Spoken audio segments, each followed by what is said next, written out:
Merci Dieu le Père pour ce jour de repos, ce dimanche 26 mai 2024. Amen.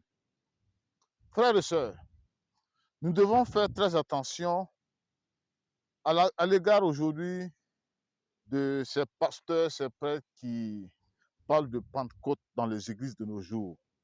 Et j'entends très souvent plusieurs parmi eux qui aiment parler, qu'ils invoquent le Saint-Esprit afin qu'il descende sur eux et sur leurs membres. Faites très attention. Vous savez, le diable est très rusé. Et il peut se servir de la faiblesse spirituelle de plusieurs parmi vous pour faire de vous sa proie, pour faire de vous ses disciples sans que vous ne le sachiez. Regardez attentivement comment le Saint-Esprit, promis par Dieu le Père, par Jésus, était descendu à l'an 33 après Jésus, le jour de la Pentecôte qui est l'accomplissement de l'une des trois plus grandes fêtes de l'Ancien Testament. Nous lisons que le Saint-Esprit était descendu sous forme de langue de feu sur les disciples afin de leur donner la force de pouvoir parler même dans d'autres langues, d'interpréter dans des langues étrangères. Vous savez qu'à ce moment, plusieurs personnes étaient quittées un peu partout dans le monde pour se retrouver à Jérusalem. Et le Saint-Esprit avait permis que les disciples puissent interpréter la parole de Dieu dans d'autres langues afin qu'ils puissent comprendre le message de Dieu. Mais avant tout, il faut se rappeler d'un détail. Avant que le Saint-Esprit ne vienne sur les disciples. Vous savez, Judas Iscariote, avant la croix, était considéré comme un disciple de Jésus. Mais il fut écarté parce que Judas Iscariote avait toujours en lui l'esprit de vol, qui est un mauvais esprit. Ce qu'il faut comprendre par là, c'est qu'avant d'envoyer le Saint-Esprit dans la vie de ses disciples, Jésus devait prendre le soin de séparer ses disciples de la vie du péché, de la corruption du monde. Jésus devait bien se rassurer que ses disciples étaient devenus purs avant de pouvoir accueillir le Saint-Esprit dans leur vie.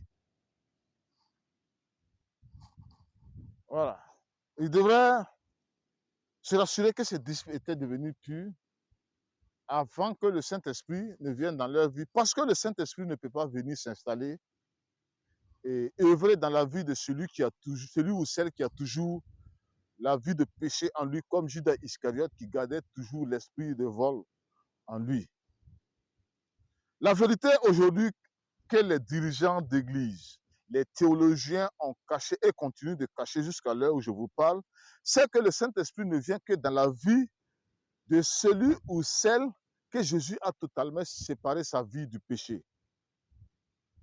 Et lorsqu'une personne est véritablement purifiée, séparée du péché, comme les 11 disciples qui avaient suivi Jésus pendant ces 3 ans de ministère, ce dernier reçoit le Saint-Esprit et il est animé d'un ardent désir, même de se dépouiller pour permettre à ce que l'évangile puisse se répandre dans le monde, pour témoigner de Jésus dans le monde, afin que plusieurs parmi les gens puissent être sauvés. Et il sait désormais qu'en ce moment, tout ce qu'il œuvre, tout ce qu'il fait, ce n'est pas lui, mais c'est Dieu dans sa vie qui œuvre par le Saint-Esprit. Mon frère, ma soeur, comprends bien une chose. Si ton pasteur, ton prêtre, ton prophète ne te dit pas clairement que celui ou celle qui a toujours un seul péché dans sa vie ne peut pas recevoir le Saint-Esprit, sache très bien que ce pasteur, ce prêtre, ce prophète est un envoyé du diable pour te séduire, pour te tromper. Je vous dis la vérité au nom de Dieu aujourd'hui.